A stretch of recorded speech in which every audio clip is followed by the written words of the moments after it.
Hello there. What is going on, everyone? Today I'm continuing with my Armada series of breakdown videos, and we are looking at the Rebel transport, the GR-75. You know this thing from the Battle of Hoth, as well as probably being one of the ships that is seen most amongst Rebel fleets. Although it has very little combat capabilities, it is a very capable support craft. We're going to take a look at this flotilla as it appears in Star Wars Armada. If you guys are new here to the channel, I invite you to subscribe, click the like button, leave me a comment. That's automatically going to enter you to win any of the giveaways that we have going on, as well as check the links in the description below. We've got a great family-friendly Discord that talks all about these games like Armada, X-Wing, Legion, all kinds of Star Wars tabletop games, and all of that stuff. So I'd love to have you join the crew down there and chat and ask more questions and share your lists and paint jobs and so on and so forth. But with all that being said, let's go ahead and jump into this video. The GR-75 is the first flotilla to show up into the game along with the Gozanti. They were in the same wave, and this brought about some new rules. So this particular ship is a very, very, very cheap ship, and as such, it is so cheap, in fact, that it has virtually no firepower. It also is a very hard-to-kill ship, being that it's the only type of ship that happens to have the scatter defense token, which cancels all defense dice. Between a scatter and an evade, they are very hard to kill because you must have that accuracy. GR-75s do not like enemy fleets that have accuracy manufacturing capabilities. Things like the Home 1 or H9 turbo lasers, things that are going to automatically get you accuracies, can definitely help bring these down. But outside of that, they they're a lot harder to kill than they seem for only a 3-hull ship. As a flotilla, and the only flotilla in the Rebel Alliance, this type of ship is subject to some special rules. One of those being that if they collide with another ship or if they bump, only non-flotilla ships get to not take damage in that attack. So basically, you don't want to bump or be bumped with this ship. You'll still take damage, the other ship won't. Unless, of course, you happen to both be flotillas, and then you'll both take damage. So that's whether you're hitting your own ships or enemy ships. You don't want to hit or be hit by enemy ships. You're too little. You kind of get crushed in that, the afterburner glow of the that Star Destroyer that you bumped into kind of sets your armor on fire, and does not. They don't like to be bumped. Another thing is that they happen to be limited in that you can only have 2 flotillas in a fleet. This was a change from the original rules, but a lot of changes were made after these first came out. Another one is that you can't put your commander on one of these. It cannot be a flagship. Too many people used to use these as lifeboats, put a commander on one of these ships and fly them away. Cannot do that anymore. Also, they do not count towards preventing you from being tabled. What that means is if you only have squadrons and flotillas left on the board, you are still defeated. So it doesn't count as being one of your only ships to kind of keep you in the game. But with all of those limitations, there's still a very, very good activation with the very cheap cost, also a very good support ship, and also a competent squadron pusher. So we're going to look at both versions of this ship. The profile for the ship is pretty narrow on the front and rear, giving it very wide side arcs. You'll notice that no versions of this ship can actually make side arc attacks. That probably has a little bit to do with the fact that it's lightly armored, but also probably has a lot more to do with the fact that this is a faction that also contains Admiral Akbar, and if you even gave this thing a single die in its side arcs, it could end up throwing some serious firepower, and for as cheap of a ship as it tends to be, that might be a little unfair. So I don't think we'll ever see a ship this cheap being able to be run in an Akbar fleet that gives it 2 extra die on each side attack. So I don't think that'll happen, but wouldn't that be something? But it's important to note that it's got a very narrow front and rear arc for purposes of the combat retrofit and also purposes of certain titles that are going to reference the rear arc. So we're going to talk about those a little bit more in greater detail here. So the GR-75 medium transport is the first version I want to talk about. This is the cheapest version of this ship, and usually the most popular. This is the one you're most likely going to use when you're adding a Rebel transport or a GR-75. If you want a cheap activation, 18 points is really where you're making your money on this particular ship. Like both versions, it can go speed 3. It has only 1 shield on each side, only 3 hull, 1 command, 2 squadron, 2 engineering. Again, a decent transport, a decent squadron pusher. But the thing that really makes both of these ships stand out is the fleet support upgrade icon. Of course, you have officer and offensive retrofit as well, and those allow you to do a lot of things, whether it's pushing squadrons or kind of hindering your enemy fleet. But the fleet support is what really brings it together. So this version, while it does not have any dice for attack, it definitely does have the anti-squadron die of 1 black anti-squadron die. So you can still flak against squadrons and still get respectable damage done. Since you don't have a ship attack at all, if you ever make 2 attacks in a turn, they're both going to be anti-squadron attacks. And you can actually, if you are able to put yourself right in the middle of a lot of enemy squadrons, you can put out a lot of damage out there, and a death by 1,000 cuts. And reliable with the black die too. You have a 6 out of 8 chance of actually getting a damage through, and that's pretty good. The GR-75 is definitely the most common ship to fill out an extra activation, also an extra deployment. Since you have to deploy a ship first, it does count as deploying a ship, and works well in just about any fleet that's out there. Whether you are just trying to have an extra activation, you're trying to have some support to heal other ships, to push some squadrons, to pass out tokens, this ship does it all. And this is probably the one that you'll take the most. Next up, we'll talk about the slightly more expensive version, the GR-75. Now, the GR-75 or the GR-75 Combat Retrofit, is the 24-point cost that is notably called the Attack Flotilla. It has a blue die in its front and rear arc. Now, remember, those are narrow arcs. It's not like you're going to get a lot of shots off with this ship, but you can get some, and that certainly counts. This is a version that is usually used in types of builds that specifically want everybody shooting.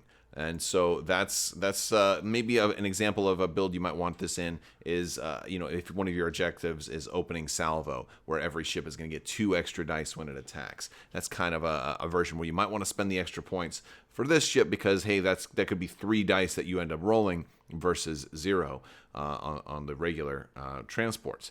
Another reason you might want something like this is a General Dodonna fleet. Perhaps you really want to get all of those dice, all those crits, and with the blue die you have twice as many chances to get critical, or you have a good chance to get a critical damage into enemy ship, or more so than with red dice. But it's, you have a pretty respectable chance of getting damage through. So again, every shot counts. You're probably not going to get 2 ship shots with this one. You'll notice you also have a change in your anti-squadron value with this particular ship. It's going to have a blue die, which gives you increased range, but a little bit less likelihood of actually getting damage through to an enemy squadron. I tend to prefer black dice, but the blue dice is certainly going to get you more range, and so it could end up netting you more shots, depending on where you put this ship.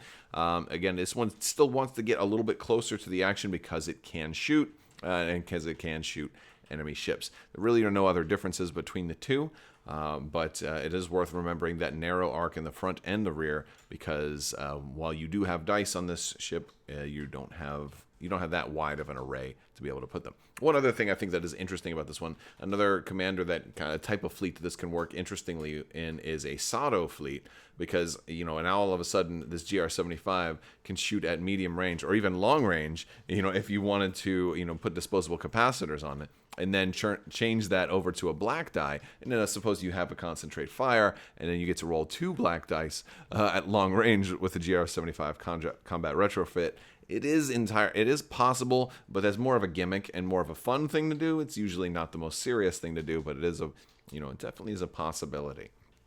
Let's talk about the titles available for this type of ship. We've got first the Quantum Storm, our cheaper, only 1-point title. I think it's a great point cost and a great title for this ship. It's at only 1 point. It's really hard not to take, unless of course you take the Bright Hope. But if you're running 2 flotillas, it makes for an excellent and a cheap title. It's going to require you to do the navigation command and say, after you execute a maneuver, you can exhaust this card to execute a 1-speed maneuver with the yaw of nil. So what that basically means is it just gives you a little speed boost. Anytime you use a nav command, if you're adjusting your speed or get an extra yaw or just spinning a nav command for no effect just to trigger the Quantum Storm, it's going to let you do, after you're done with your move, it's going to let you do a whole nother move, but it just has to be a straight one. And that's going to be important for, if you wanted to maybe get in and get out. Of course, the artwork on there is kind of depicting that scene on Hoth where they're trying to evade that Imperial blockade surrounding the planet. Trying to go fast, certainly what it lets this do. This used to be a little bit more commonly taken, when they first launched, and you at one point you used to be able to put your commander on the Quantum Storm, and it was maybe a way to kind of get them safe, but that's not really the use for it anymore. It is an interesting thing if you put this on a combat retrofit, though, because you can potentially, line up your rear arc. If you go past somebody, like, hey, I can shoot you this turn, but I can also get past you far enough that I can set up a shot for next turn. But it also is good on an objective ship, because while flotillas are limited in a lot of ways, they still count as ships, and they're still able to interact with a lot of the objectives that want ships to do something if they're close enough to an objective token, and this can help get you there. Now, for one more point, the more popular of the two titles here is the Bright Hope. This one is this is just an amazing title, and it's only 2 points. Both of these are good, and they're both cheap, but Bright Hope is definitely more commonly taken. While defending against an attack that does not target your rear hull zone before you suffer damage, reduce the total damage by 1.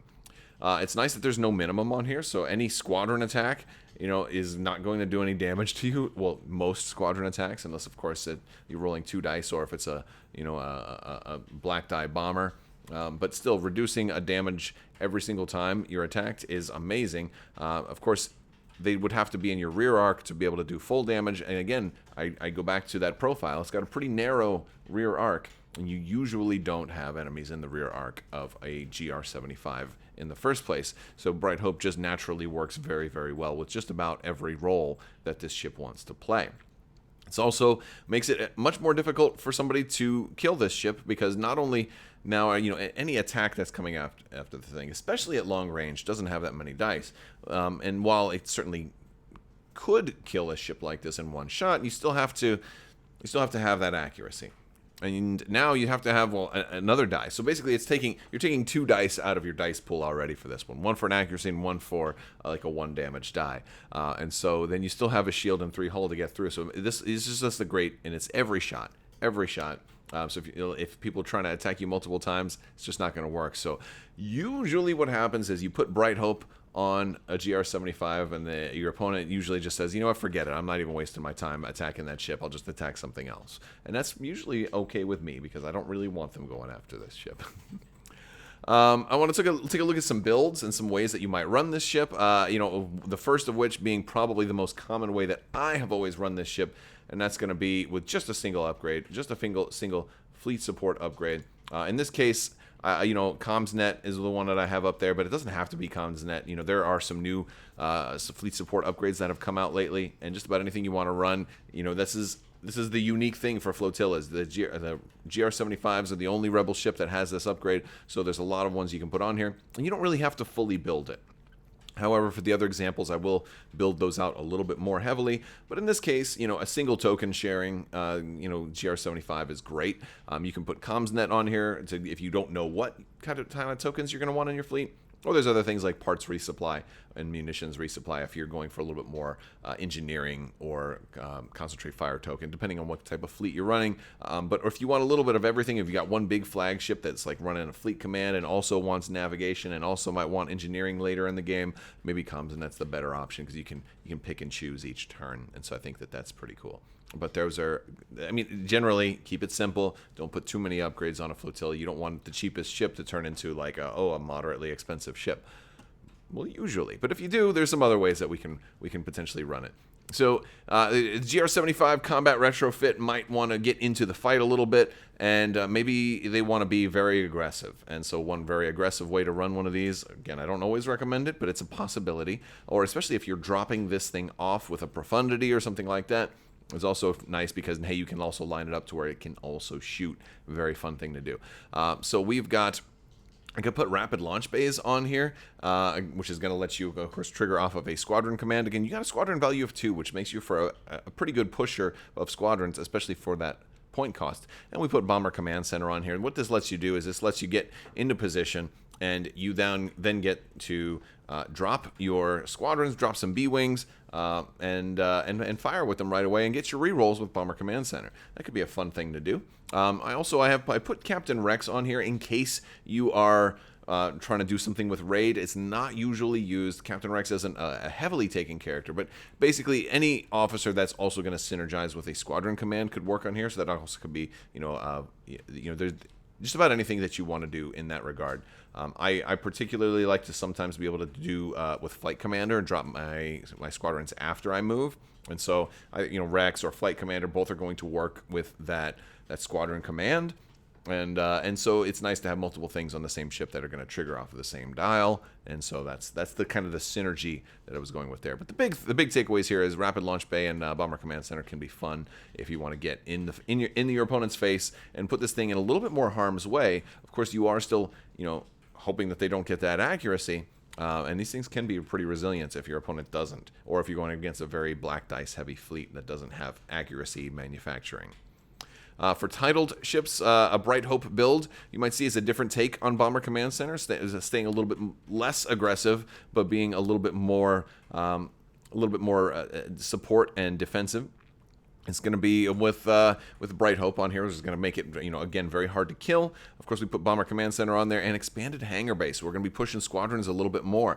This is going to increase our squadron value to 3, which is now pretty darn nice. And we also put Torin Farr. I think Torin Farr is a fantastic officer for the GR-75. She lets other squadrons and ships both at distance 1 to 3 be able to re-roll a blue die whenever they're attacking. This is amazing, and the thing is, because it's only other ships and squadrons, and since the GR-75 doesn't have any blue dice anyway, and doesn't have any anti-ship dice in the first place, it doesn't, you get no downside to her not affecting your own ship, because she wouldn't have anyway.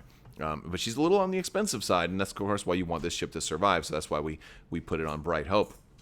Now, the other cool thing about this is Torin Farr's ability to kind of make this a really good support ship. It extends beyond just the attacks of your squadrons and your ships, because it also applies to salvos. And if you have squadrons with counter, like A-Wings, for example, in your fleet, Torin Farr is going to work on all of those because they're all considered attacks. So again, really, really good. She's just amazing. So I think that this is kind of maybe a little bit better of a squadron pusher and fleet support kind of option. And then if we wanted to be a little bit negative, and instead of maybe supporting our fleet as much, maybe we're doing the opposite to the enemy fleet, we put Quantum Storm on here. Now, the cool thing about Quantum Storm's free move is that it does count as a move. And so if you have slicer tools on board, you can, of course, exhaust them after you finish a move. But if you didn't quite get close enough to the enemy fleet, you can, of course, potentially do Quantum Storm, move a little closer, and then ensure that you finish your move in range of being able to trigger slicer tools. And of course, it does exhaust, so you're not going to be able to do it twice, but it's going to give you some flexibility on when and where you can activate slicer tools. Like maybe I get close enough to one of your ships, but I really wanted to hit the flagship, which was the big carrier, and stop you from doing all those squadron commands. Of course, that's the place to do that. Additionally, we have Phylon Q7s on this thing. The Phylon Q7 Tractor Beam is just a nasty card to put on a flotilla, because you can slow down really fast enemy ships. If your opponent has MC-30s that are going really fast, or CR-90s, or your opponent's running in the Empire and they've got Architons or Gladiators. Those are also small ships. Or you have an opponent's flotilla on the other side that has a slicer tools of their own, and you don't want them getting too close. All of those things can be affected by a GR-75 with slicer tools on board, because it is, with Phylon Q7s rather, because it is a small ship, which is pretty cool.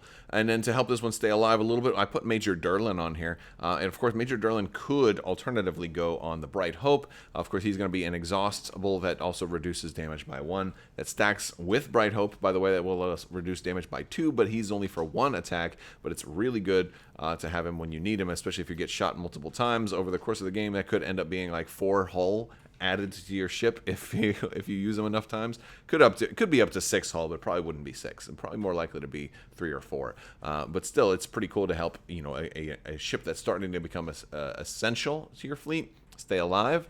Major Durlin can help just about any flotilla do that. All right, you guys, that is going to wrap up this particular ship breakdown. If you like what you see here, I've got more ship breakdowns. I'll put a link over on this side once the video's over, and you can check out some more Armada videos and more Starship breakdown videos. I'll invite you to stick around. We also do giveaways a lot here. We do have a winner to announce today. So today's winner of the $25 Amazon gift card giveaway is going to be Milky101. Congratulations, Milky. All you have to do is shoot me an email over at mailcrabbok@gmail.com. I'll get your contact information. We'll get you squared away. If you did not win, don't worry. We do giveaways all the time. We'll be starting up another one very, very soon. And again, to ever win those, all you have to do is be a subscriber and leave a comment on this or one of my videos. We also do giveaways in Discord and, of course, on Patreon as well. So if you're interested in any of those other ways and going deeper, you can check all the links in the description below. And that's going to do it for today's video. I want to thank you guys so much for hanging out with me today. Thank you for watching, and I will talk to you soon. And as always, may the Force be with you.